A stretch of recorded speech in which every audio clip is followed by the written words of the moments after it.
an Empire Boxing and Unlearning Network production. Welcome back to the Empire Boxing Show. I'm your host, Coach Jay, and I'm thrilled to have Barak Bess, or better known as the Boxing Bully, on the show tonight. Barak has been in the entertainment scene in the areas of hip-hop and boxing for over a decade. He's currently one of the hosts of a very well-known The Zone Boxing Show, 65 episodes deep, which is broadcast in more than 200 countries and territories, including the UK. Following DAZN's global launch December 1st, 2020, his expertise runs deep, and I'm thrilled to have you on the show. Barak, thank you so much for your time. Oh, it's my pleasure. Thank you for inviting me, Coach Jay. Yeah, and all the way from Jersey City. We were just chatting about that before the show. You recently relocated there. What kind of drew you? Was it just a change of scene, but still trying to be close to Manhattan, or what was that for you? Truthfully, I was just like looking for an investment property, and the first spot that I saw, I was like, oh, I like this. I want to live here, you know? And I just moved. I just did the move. I really wasn't thinking about I was going to leave Brooklyn. Brooklyn is great, especially the area I was in Park Slope. It's just an incredible neighborhood. I still got stuff out there too, though, but you know, I'm staying in Jersey now, and I like the transition. Right on. And where were you born? Were you born in New York? Are you a New Yorker? Yeah, absolutely. Brooklyn?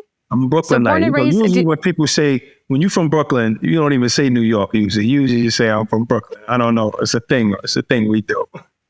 It's got that like deep kind of credibility to it, doesn't it? Just as even from like the cultural roots, even through music, through food, through sport. So many genres. Brooklyn has a lot of respect. I'm a huge fan of the area. Right. But when it comes to boxing, we have a lot of popular fighters, but you know, I don't know. We need a Brooklyn fighter to really go all the way, you know, because we got Mike Tyson, we got Riddick Bowe, Zab Judah, Daniel Jacobs, but we just need a boxer to really go all the way that no one can say anything bad about. That's what I want. Where do you think that kind of that gap that needs to be filled? Like, where's that coming from? What do you mean? The gap that needs to be filled? Like, why is that? Yeah, why is that there hasn't been someone that's, you know, satisfied you that way coming out of Brooklyn? What do you think that's due to? I think it's an arrogance that we have, you know? So if you think about it, that arrogance, maybe because you feel more gifted or more privileged in a fight sport than other people, maybe you don't train as hard. I don't know. I don't want to put that on. I don't want to put that on, you know, but if you look at the talent that we've had, the only thing that really probably stopped them is their dedication to the sport, you know. But then again, Riddick Bowe, there's nothing we can say bad about him except he didn't fight Lennox Lewis. But he represented Brooklyn very, very well as other fighters. But I really don't. I want to touch on that. The biggest question in Brooklyn, like why, you know, what's that issue? What's that issue? What's that hump we have to get over? You know, so we can be, you know, one of the greats. Do you think that's any reflection on sort of like the, I don't know, like generational changes coming up, like young fighters, different mindset? Do you find that there's, I mean, I can speak personally from, you know, working with pros in Canada. There is, I mean, I don't want to be harsh, but there is like a sense of kind of almost entitlement now that the younger generation's coming up with. And there isn't that just, you know, just reckless tenacity, that just grit, regardless, I'm going to do what's required. Do you find that similar in the States, or do you think that has any kind of weight in that? No, I do think that's probably part of it. I think that this generation is a great example of that.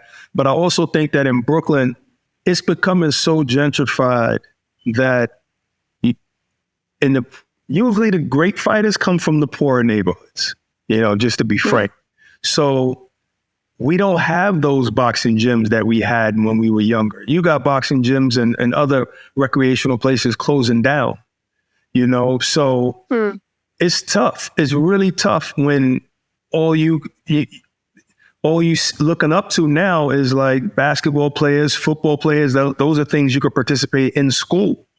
So in order to participate in boxing, you have to find that outside of school, and it has to be available to you and affordable. So nowadays with this gentrification, it's hard to find those old school trainers that will just take a kid in and he's barely charging them, if not charging them anything at all, and making him into a champ.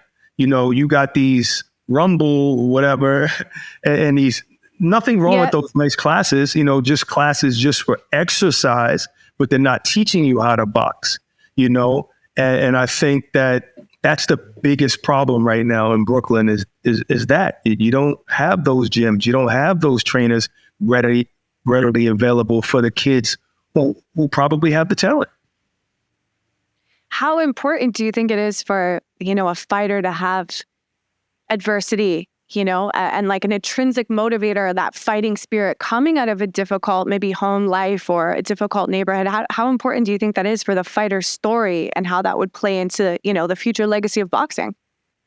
Well, I don't think it's necessary to be great, but I could tell you one thing is that adversity creates a strong heart, and it can give you that, it can help you in the fight game, you know? So think about being poor doesn't motivate every poor person.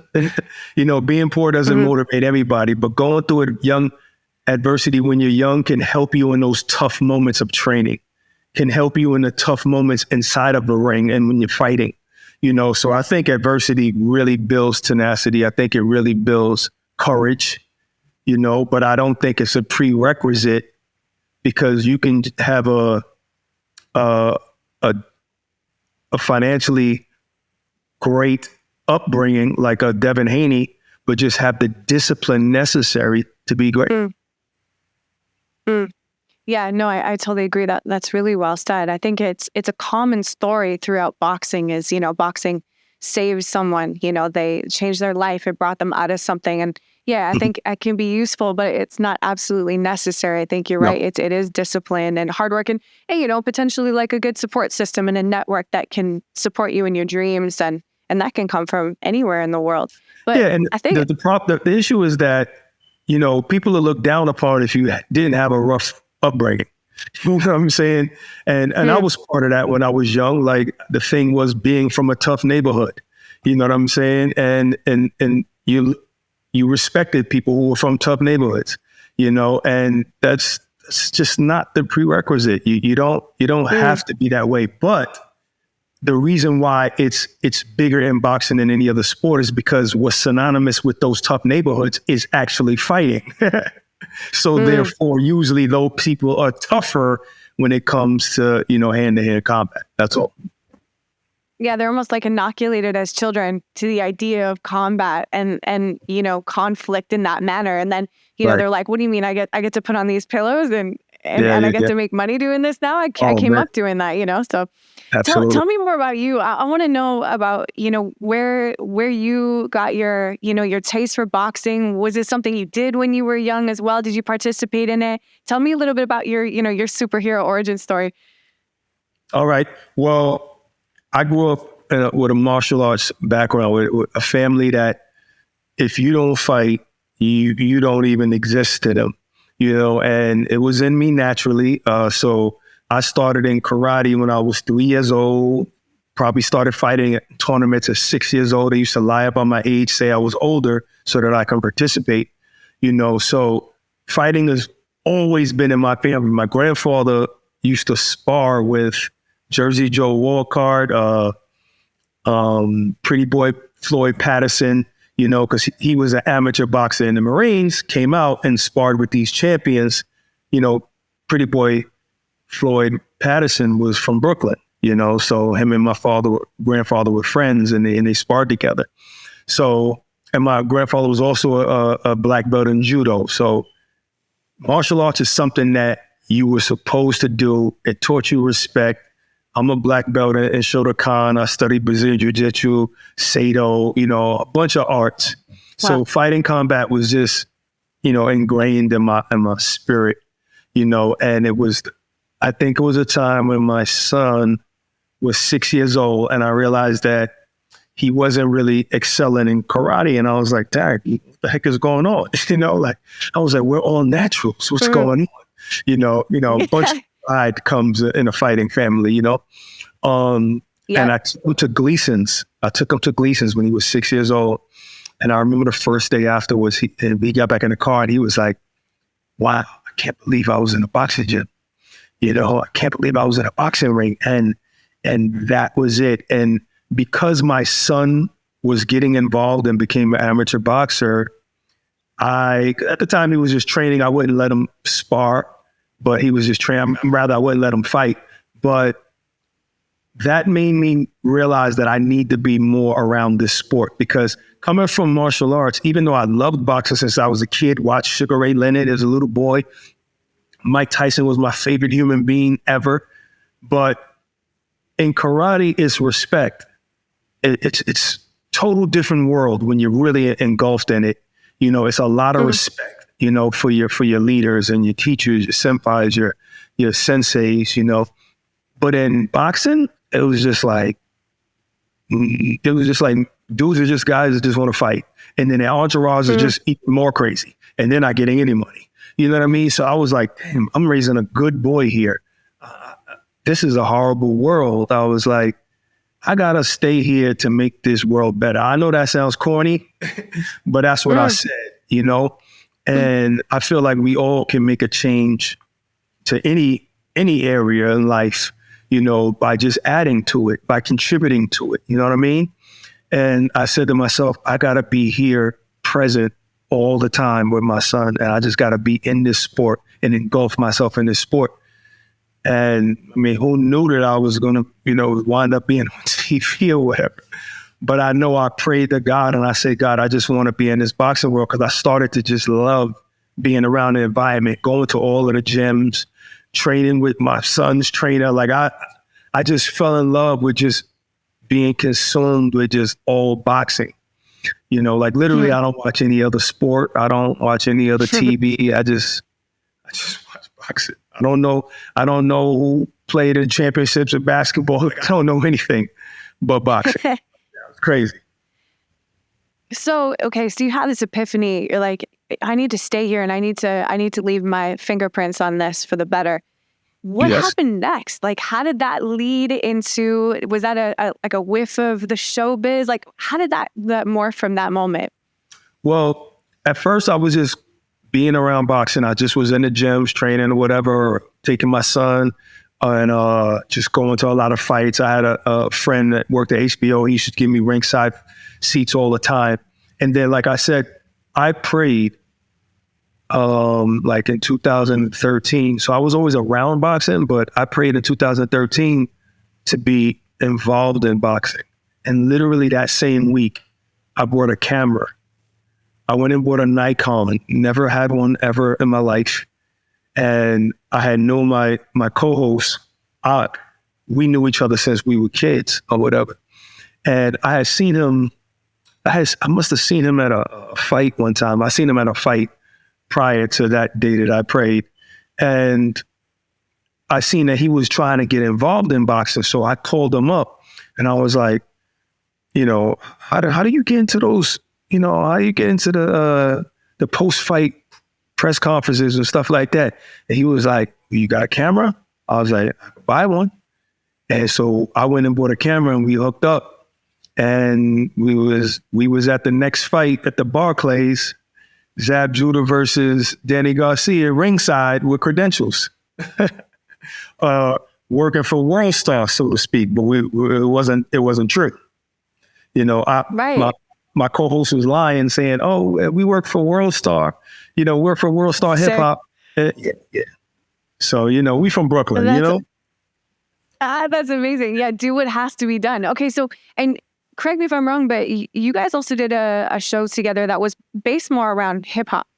Yeah, well, we started with that, just going to fights. I was recording fights, and plus I write, so I was writing, like we was trying to do a reality show and stuff like that. And one of the guys who was working with us, he was a hip hop artist. He used to be down with a team called the A-Team, and he did records with Joe Buttons, 50 Cent, a whole bunch of Fabulous, a whole bunch of rappers, you know, so, and we from that culture, so we was always around it. And then what happened was we wind up doing a couple of test shows with Sirius XM. And that's when I started to get behind the mic, and they hired us. And that's a radio show. So when you're on a radio show, it's going to bring out what's, you know, the culture that's inside you, the music that you love the most. You know what I'm saying? And then we went from there to 50 Cent's website, thisis50.com. You know what I mean? So we was always around hip hop no matter what, you know, and then from there we went straight to The Zone. The Zone came to America. They saw we were the only show that was doing like a real show online. So they just took everything we were doing there and put it on their platform. And we were like on the radio and The Zone interviewing LL Cool J, like Big Teddy Kane. Like if you got an interest in boxing, because that was the main thing, boxing. But we love hip hop. So if you got an interest in boxing and you a hip hop artist or a comedian or anybody, we had you on the show. Wow. So you found like the intersection between hip hop and boxing. And it's funny because that's something that, you know, me and one of my business partners always talk about. There is an intersection there and a crossover of cultures and a complement. And I think some of the brands that are doing it the best are kind of rooted in both. And you guys were just there at the right time at that intersection. And it seems like from that moment you said that prayer, it was like the ball kept rolling. How much do you think timing has an element to when things in life just start to roll? Timing had almost everything to do with it. You know, I mean, you got to put in that work and you got to position yourself. But if it's the wrong time, it's bad positioning no matter what, no matter how good or talented you are. Timing had everything to do with it. And I kind of looked at boxing and I was like, it's uncultivated. You know, it's nothing like any of these other sports that are totally organized. It's literally just a bunch of independent contractors. Yeah, they're a bunch of independent contractors just agreeing to work together. That's all it really is. So it was open for us. We looked at it like, oh man, like this is food here. Like we about to eat. You know what I'm saying? Right. Because it wasn't an organization that just and boxing is the only sport that you don't even have to be good to be called a professional boxer. You know, you can go tomorrow, and as long as you can pass the medical, you can call yourself a professional boxer, and you suck. You know what I'm saying? Mm-hmm. So with that, it was just an open space, like cultivated open space. And we just got in where we fit in. We created a lane that did not exist. There was no urban Black and brown people at the mainstream level of the sport. Like we literally, now at the time, I didn't think that far and I wasn't thinking that deep. I was just trying to get in. And then once we got in, I realized that from fans who were writing me, DMing me and stuff saying, yo, you guys broke the mold. You guys changed the game. Like you the first ones ever. And now that you did it, we believed we could do it. And I'm like, oh, so in hindsight, I look back and I said, oh, snap. We really did that. I never thought like that. I was just trying to get into an area, a space that I love. Yeah, you guys definitely styled and articulated boxing in a way that hadn't been done and definitely paved that path. Like, I mean, it captivated me right away. I thought, in a lot of ways, I'm like, man, these guys are doing what I'd love to do. You know what I mean? And it's possible. Yeah. And I think you guys are the best at it right now. Wow. Take me back to that moment on that you first got behind the mic, you know, even on that radio show. Like, did you know, like, were you feeling it? Like, this is what I'm meant to do. Wow. Or was it a surprise still at that time? That's a great question. That was 2015. And what happened was we were doing our second test show, right? And it was Ak and it was another guy that we had, you know, the kid that I said was a rapper. And I was the one, before we got to the radio, I was the one that was producing and writing the scripts and all of this stuff. I'd be having crazy ideas. So I didn't plan on, you know, speaking, but after the second test show, they was like, we need one more test show. There's still something missing or whatever. So by the third test show, I was sitting there behind the boards and I was like, I don't know nothing about radio. Obviously, I'm going to get phased out of this if I don't open my mouth. So I went from behind the boards, sat down, went in front of the mic, and, I'm funny. So I'm cracking everybody up. The producers is like, yo, this guy is hilarious or whatever. And it is that made the show complete, and I was like, wow, I never knew I can do this. The kind of person that is an introvert, because that's what I am. And I'm funny in my house, but I ain't really, around a bunch of people, I'm quiet. So I was just able to, on the radio, I was just able to be exactly who I was, in a comfortable setting. And that just changed my life. Wow, that's amazing. And then when did you realize that you were passionate about it? And that was it? It was like, this is what I want to do. Foot on the gas pedal, let's go. Wow. I guess the moment when a national radio station says to you, because they wind up firing the other guy that was one of our co-hosts with us, and they came to me and said, Barak, we wish we would have hired you from the beginning. And when a national radio station tells you something like that, it kind of infuses the confidence in you immediately. And you're like, still got to grow, but you're like, oh, wow, maybe I do have a talent. Not everybody's born with confidence. You know what I'm saying? The only thing I really was confident in life with was fighting, but as far as communication, I was never really a good communicator. I was the shyest kid in the world. I barely ever spoke. The reason probably why I had such a violent childhood is because I never knew how to communicate. All I knew how to do was fight, so I didn't get into arguments. I just did things. You know what I'm saying? I did things, so I did a lot of bad things.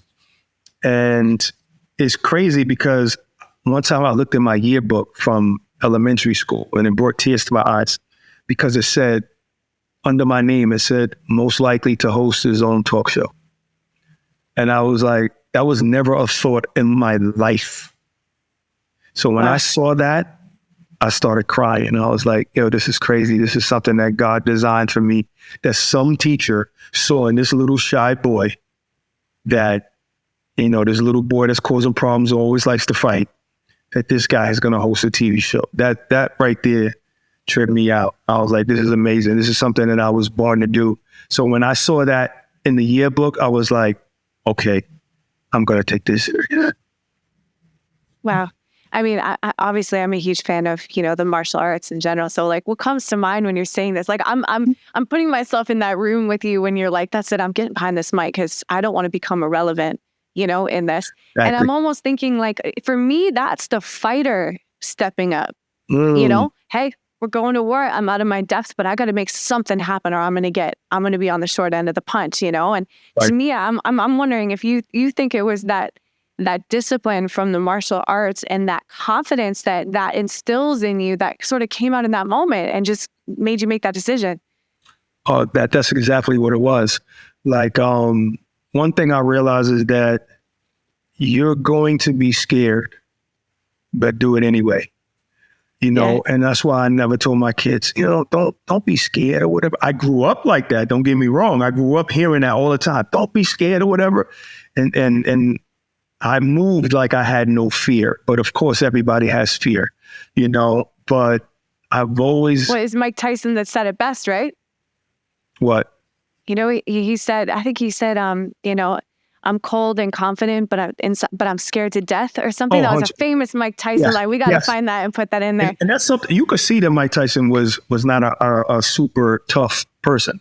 You know what I'm saying? You could see that because that's why he did all of the things he did to intimidate you so that you can, because he was a little scared, you know what I mean? But he knew what he can do. See, that's the thing. You can be scared, but know what you can do. You know the gift that God put inside of you. So I've never had to be really even confident in doing it. I just knew what was inside of me, and a lot of times you might go into battle scared, especially as a young kid. As you get older, hopefully you're not fighting and being scared. You know what I mean? So I don't ever remember being scared. I might be nervous because, you want to win and people expect you to win. But scared? Nah, when you've had a bunch of fights, you don't be scared anymore. Yeah. Yeah, you get inoculated to the fear aspect, and then it becomes about expectation and performance, Right. And those guys are not real fighters. Like I used to let's say if I was at a tournament, I would, before I put my top of my gi on, I would walk around in a tank top. Now, at the time, I'm a muscular guy, but I was really, really muscular back then, And I'm like, this is just for all the chumps, you know what I'm saying, who are scared, you know what I mean? So I could just point him out and I say, okay, look at this chump over here. He's looking at me. He's scared to death. So that's just so I could see who was scared. Then I put my gi on because an old sensei taught me that. And I say, okay, now I'm ready. Putting on the armor. Yeah, exactly. I mean, this is such a wicked opportunity for me to chat with you because I would love to get your opinion on stuff. You're right in touch with all the things, and boxing's changing right now. It's in a very interesting time. We're seeing a lot of the new era of clickbait and kind of like what I like to call power slap content, and how people are consuming their their information, their news, their sports information or whatever. How does that conflict for you, or does it at all with I guess what we would call old school, like real journalism or real writing and reporting? And where are you at with that? And what's your opinion on sort of that changing climate of content?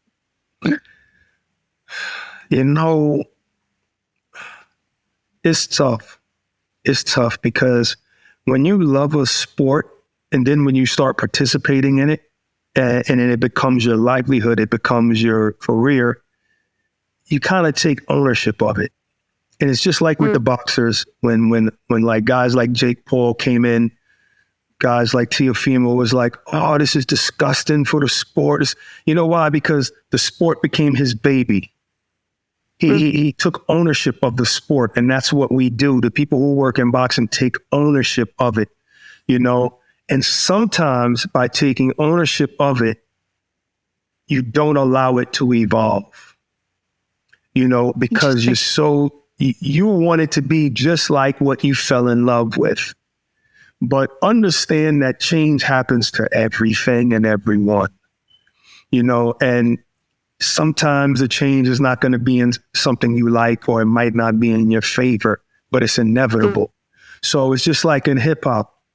Because you're a 90s baby or whatever, and you love 90s hip hop, or 80s baby and you love 90s hip hop, don't call the hip hop of today, horrible. Like, I don't like the message, but I didn't like NWA. I like NWA's message when I was a kid. Yes, I loved it. I was a gangster, rocking gangster rap. But I don't like it now, so I don't like negative content. But I can tell you who's nice. Like, I still talent, so I'm not going to kill the whole genre because it's not the style that I grew up on or that I fell in love with. You know what I mean? So I'm trying to give grace to the Jake Pauls, even the Logan Pauls. Excuse me. No, I'm trying to hurt a little. I'm trying to give grace to everybody, man. You know what? You know why? Even more so in boxing than any other genre. Because at the end of the day, if a person is going to get inside the ring, then they're accepting the same possibilities that any other fighter is accepting. You might die. You might get hurt. You might not come out the same.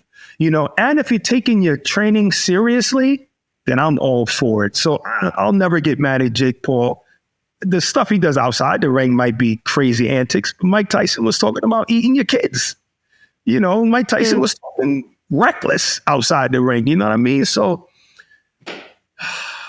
you just got to know how to roll with change and realize that everything is going to evolve, but there's still going to be room for traditional um, uh, boxing or the things that surround boxing are still going to be traditional no matter what.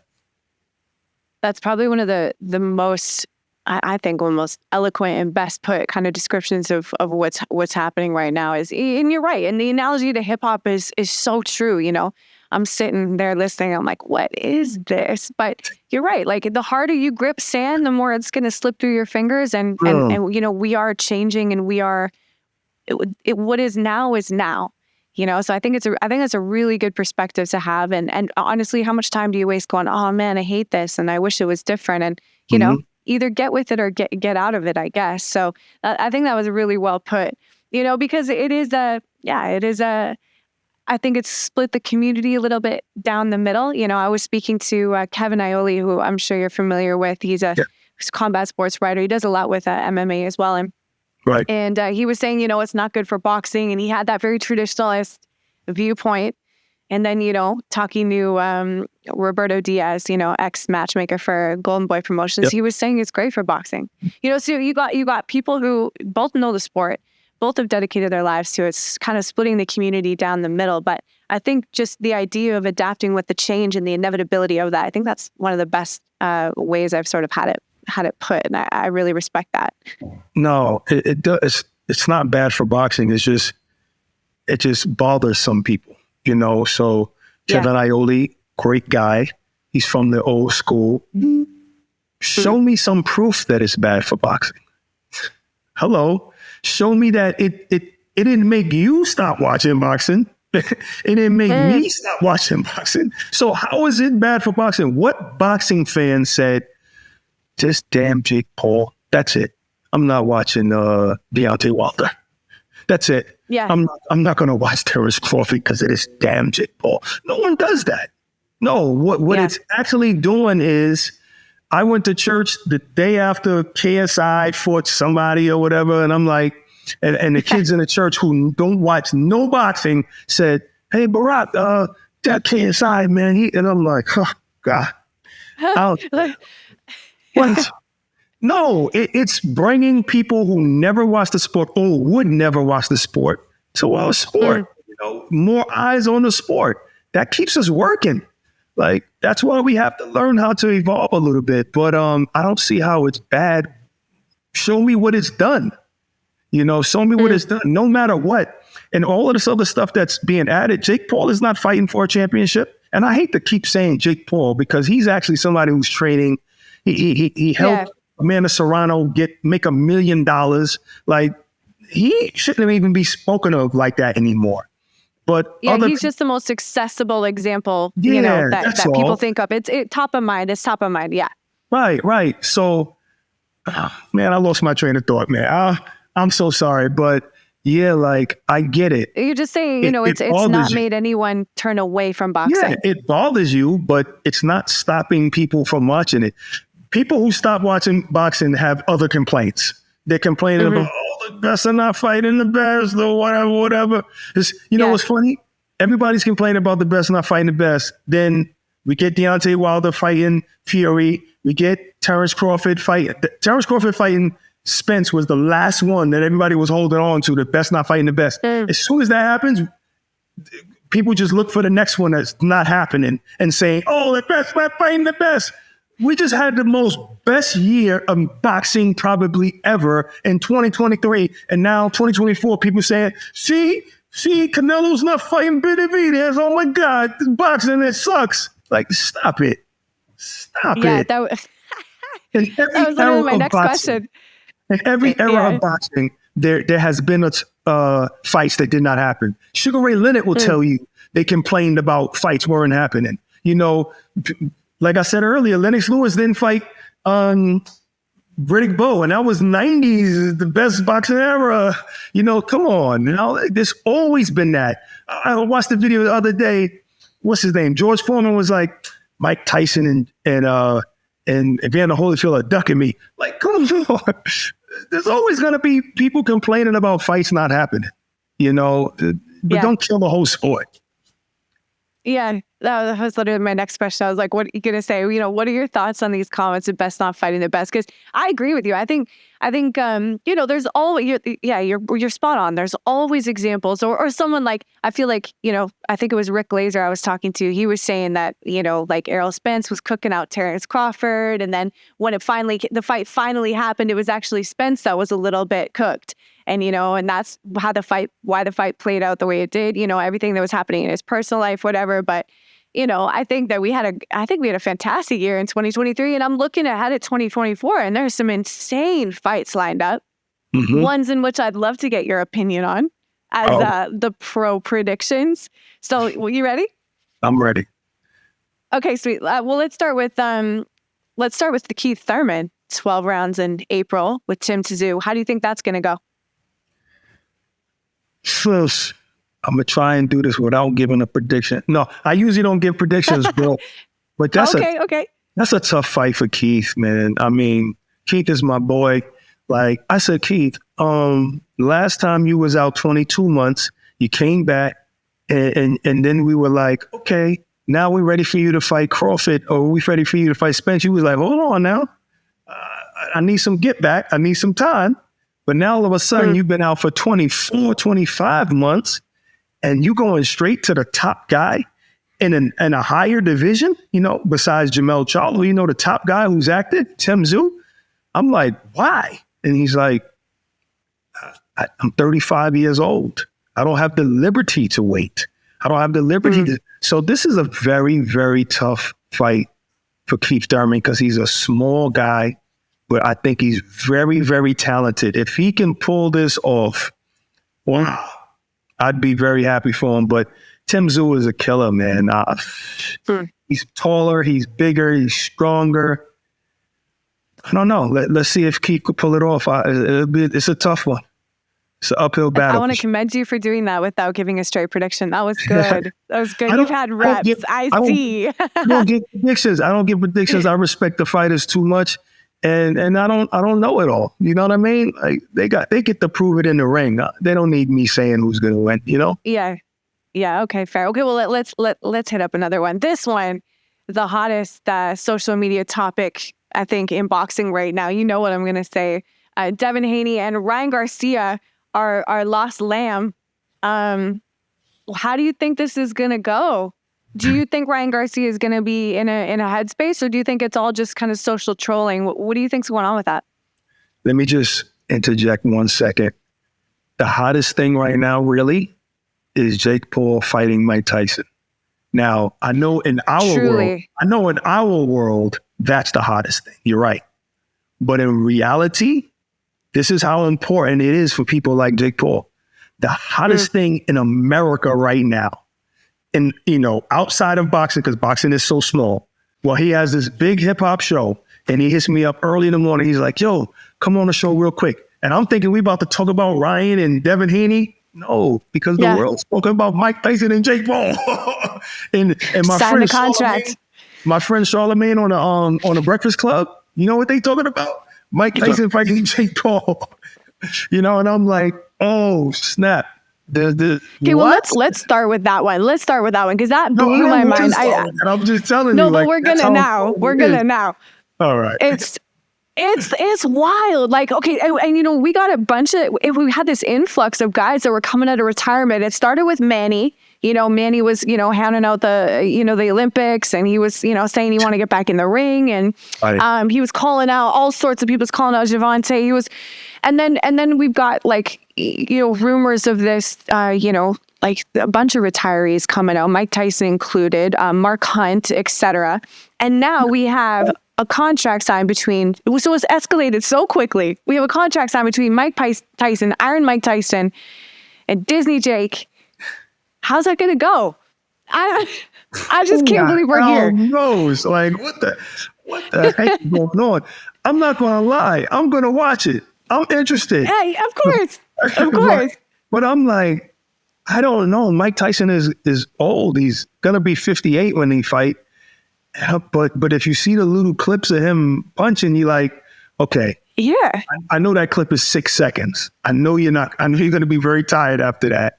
But if a punch like that lands on anybody, I think they're going to get hurt. I think they're going to fall.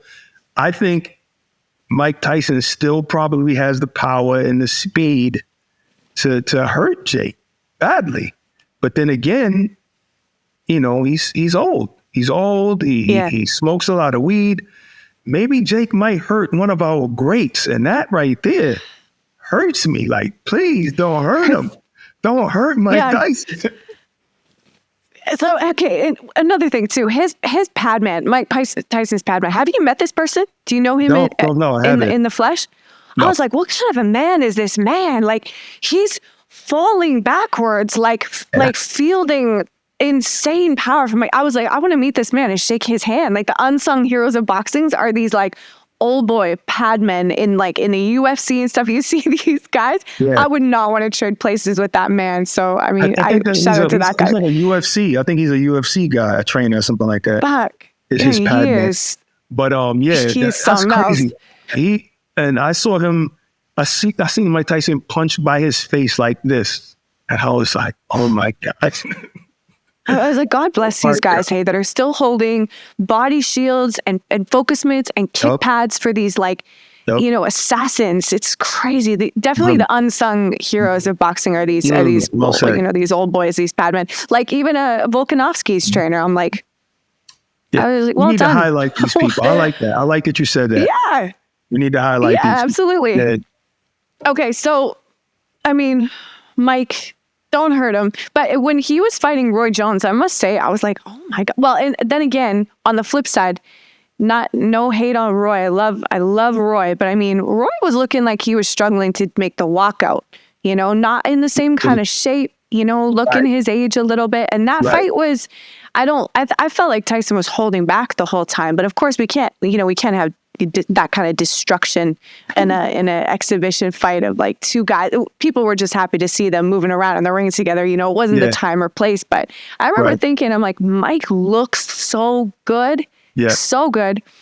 You know, he could have gone 12 rounds that night. So we'll see.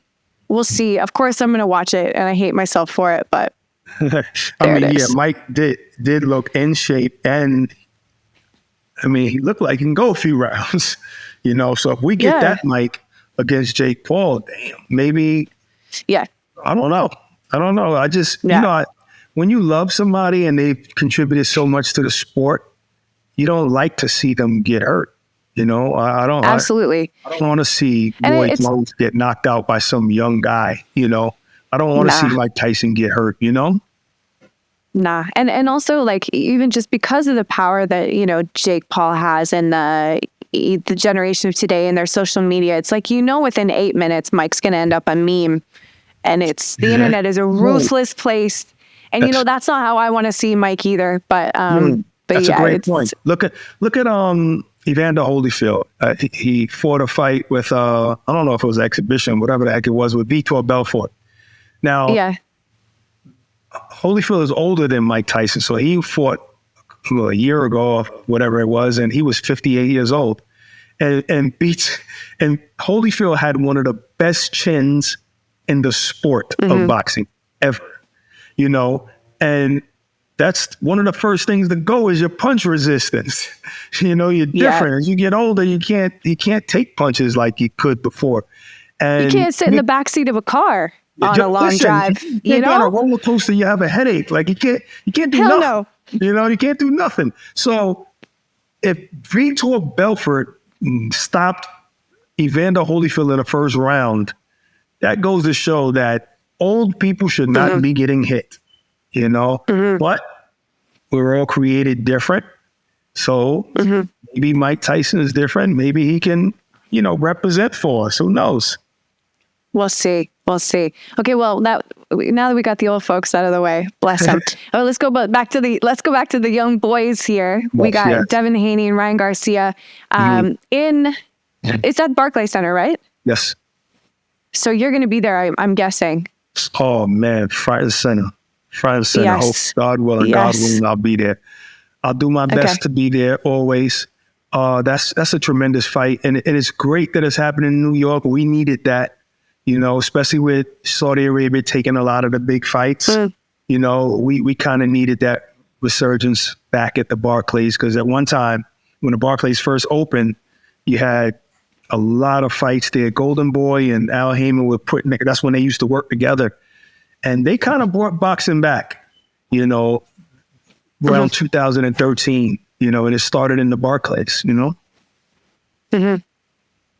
Yeah, it's been an interesting climate around this fight. It started off as, well, I mean, they got history. Everyone's excited about that because, they've got history. And it started off as just, some tension was building with that history. And then it turned into a whole, I don't know, intervention necessary potential on Ryan Garcia's side. I don't know him enough to say anything ill about him. I hope he's okay.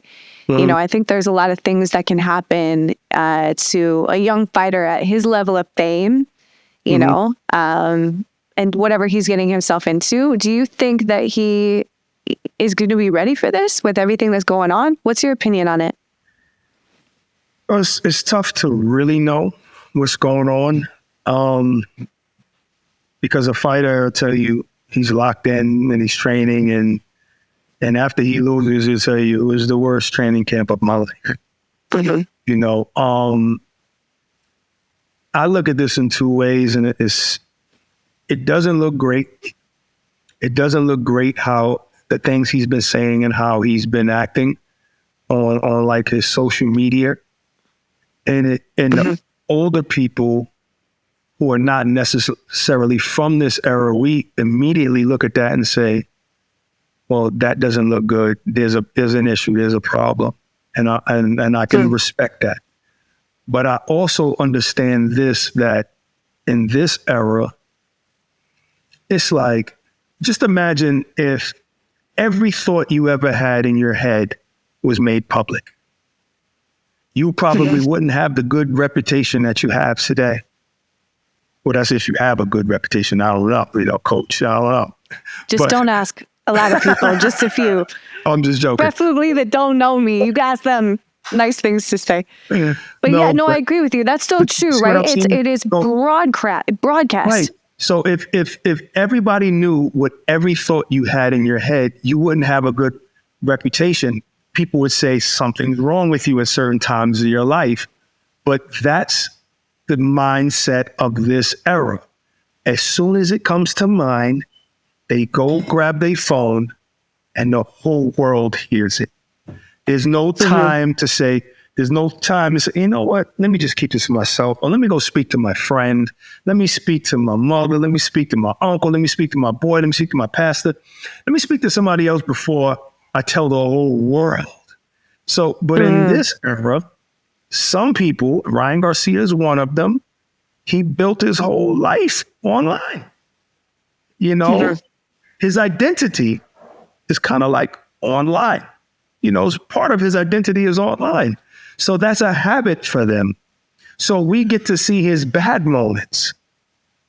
But everybody has bad moments. But we get to see his bad moments, and we get to see his every single thought. And that's not going to look good all the time. And some of this stuff he's saying is trolling. Maybe it is, maybe it's not. So to be ready for somebody as disciplined as Devin Haney, I don't know. I know one thing though, Ryan is a legit fighter, but maybe he's going through something, and I'm hoping that it's not interfering with his training regimen. Yeah, that's really well put. It is he is of that generation where it's just an unfiltered look at, it's that's ironic, right? Because it is very filtered on one aspect. It's curated and filtered, but it isn't also an unfiltered sort of blurting out.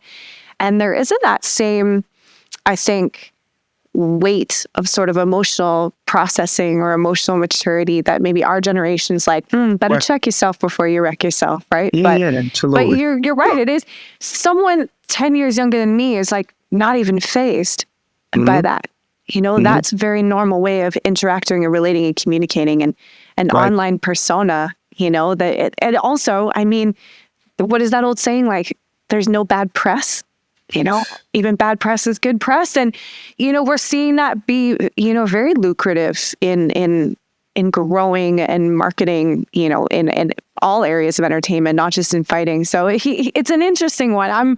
I want to go back to a space where we're talking about the fight, and not like the next crazy thing that was. I want to go back to that space where we're excited about the fight, we're hyping the fight, and that's what we're talking about. So I do wish him well, and I'm very excited for that fight. I would love to be there for that fight. Last one, I want to get your opinion. Actually, two more. I want to get your opinion, Don, because you're doing so good without getting a prediction. But I didn't even notice. You're on point. What I did. You're on point with all of it. Okay, so we got Lomachenko and Kambosos fighting down under for the vacant IBF. How do you feel about that one? Same way you feel about that. There's only one way to feel about that one. Everybody knows what's going to happen in that fight. I'm not going to lie. I was kind of upset when I saw that fight made, because I was like, why isn't Lomachenko fighting guys like Gervonta Davis or Shakur Stevenson? You're a great fighter. I don't see why he went to Kambosos, but I guess there's a title involved, so it makes sense. And not every fight has to be a hard fight. I know Andre Ward says this a lot. He says it's not good for a fighter to fight hard fights every single time. You don't do that. You need those tune-up fights and stuff like that. And not to call Kambosos a tune-up fight, but I guess I just did. But I just think that, not to say he's definitely not a tune-up fight, but I just think Lomachenko's special. He's already a Hall of Famer. He's already an all-time great. So you don't have much time in the game. I just would rather have seen him fight the more dangerous fighters, but it is a strap. So you're going to make history if you win. So I respect that. And hopefully he tries to unify it with somebody else, like either Gervonta or Shakur Stevenson. So much, Yeah. Perhaps that's sort of the next step. But I mean, we also haven't seen Lomachenko as active in the last little while since his, I think he had a two year kind of stint of inactivity, and then he came back and he did look a little rusty, and then he hasn't been as active. So maybe that's the play. Is this is sort of a stepping stone for him to sort of get a little bit of momentum. But either way, a good fight to see. Two really fast, explosive people. But I agree with you. Lomachenko was one of the reasons why I became just obsessed with footwork. A few years ago, and I was obsessed with it. And Lomachenko was one of the reasons.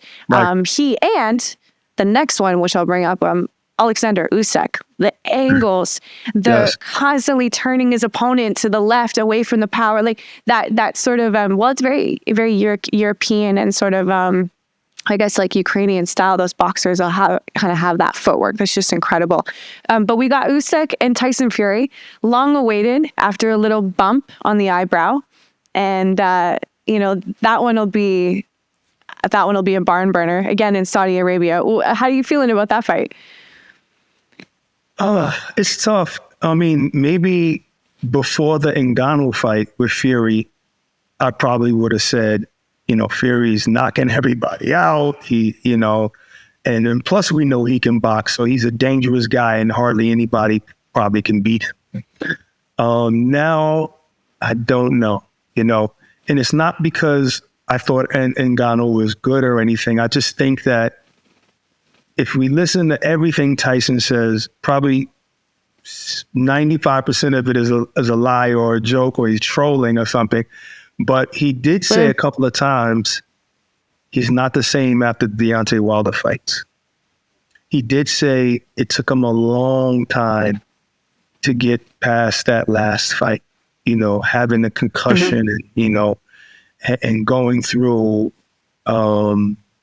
mentally what you have to endure after taking that much punishment, even though he won, So, I mean, think about it. He's been knocked down, 4 times by Deontay Wilder?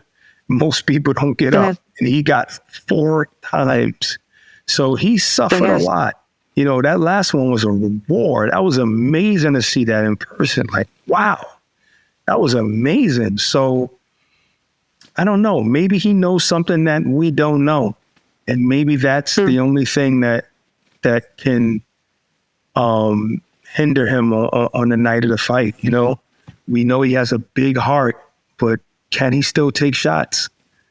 You know, can he still take shots? He took Deontay while the shots got up, and a little check hook dropped him from Ngannou. Now I know Ngannou's 270, you know, but he's not the greatest boxer. He didn't land super flush, you know. So you never know. I think Tyson is. I wouldn't be surprised if we see him even retire after the Usyk fight. You know, he's been talking about it for a long time. And I think that Ngannou fight really just showed that he didn't have, not respect maybe from a personal level, but he just wasn't respecting the fight as something that was potentially even worth putting in a full camp for. Like, he did not look in shape. Now, you know, you're really seeing, I mean, anyone can curate their social media, I guess, to look a certain way, but he looks like he's in shape. He looks like he's training hard. I think we will see a better Fury than we had against Ngannou, but you know, maybe that was what he needed to kind of give his head a shake and say, "Wow, okay, I gotta step up for this next one." But I am excited for this fight. I am a huge Usyk fan. I think Tyson Fury is hilarious too. You know, and he's a very talented fighter, one of the greats. I love both of those fighters. They're both great. Yeah, absolutely. And yeah, we're seeing Saudi Arabia really step up and take a lot of these big fights. What do you think is sort of, if you're looking ahead at 2024 and sort of how the landscape is changing with, you know, Saudi Arabia taking a big seat in that, you know, in that pile of, you know, promoters and events, and where do you see boxing going in the next year or two? And looking ahead, you know, what's in store for us? I think right now, when you see HBO lead the game, Showtime lead the game, you know, it can get scary. It can get scary for some, and we're like, okay, and then it gives casual fans the ammunition to say boxing is dying. So I think that something always happens to save boxing, and I think at the moment that's exactly what we need. We need money behind boxing to do. Have you seen the promos they've been doing? Those promos are crazy. It's like they're unreal. Yeah, little movies. You know, they're definitely like little short films or whatever. And stuff like that can start giving boxing that push that it needs again. Maybe you get more viewership, you know. So I'm happy. It's tough because, you know, you got to travel all the way to Saudi Arabia now, and then the core American crowd, you don't have access to the fights like they used to, you know. But if it's something that boxing needs, cool. I'm just scared that it might have that effect where the same like when Al came into the business, Al Heyman, and, you know, and DAZN came into the business and they were overpaying people. And it's like, now fighters only want to fight for a certain amount, but you know, these promoters can't sustain that. Like, no, that was then, and that was them. We can't do that, you know. So I'm just hoping it doesn't have that effect where all of the fights got to be over there for the big guys because there's the only people that can afford them.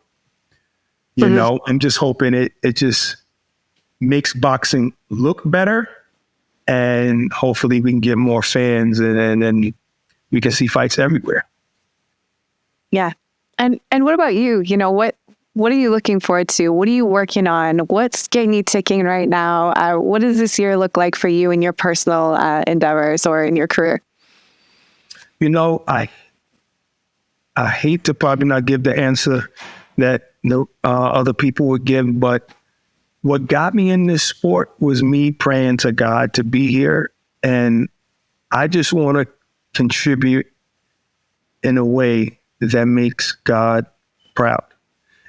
And that's truly all I want to do. Like, I don't have a 5-year plan. I felt like I got caught up in that, you know, and there's nothing wrong with taking your career seriously and you're making money and you're taking care of your family, whatever. But I feel like my foundation was always God. And I kind of got away from that and was focusing on my career. And now I'm back to just being used by God, just being used by God, like doing podcasts like this and trying to contribute to helping other platforms like yourself. You know what I mean? And that's it. Like, seriously, I just want to be a positive, I just want to be a positive part of boxing. That's it. That's all, really. Seriously. Like, when I first got into it, I didn't know what I was going to do. At that time when I prayed, I was like training kids. Like, I had a fighter who I was strength and conditioning training him, and he won a couple of golden gloves or whatever. But I was like, I know that's something I don't want to do, but I still want to be around this. So I'm just willing to just be used by God in the sport that I love. That's it. Nothing spectacular. Sorry. Hey, no, honestly, I think you've already left your mark in the way you want to, that feels right in your heart in boxing. And I know you'll continue to do so. You inspired lots of people, myself included, really look up to what you're doing and how you're doing it. So, for me, it's been a personal pleasure to chat with you and get to know you and respect what you do and continue to watch and see you thrive. And I think with that attitude and that intention, you're going to leave the mark in the way that you will be proud of. I know it.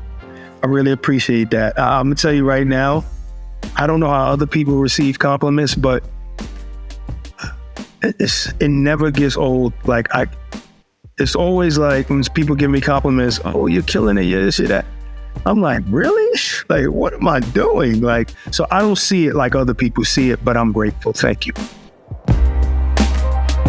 Make sure to listen, follow, and subscribe to Empire Boxing on Apple, Spotify, and YouTube.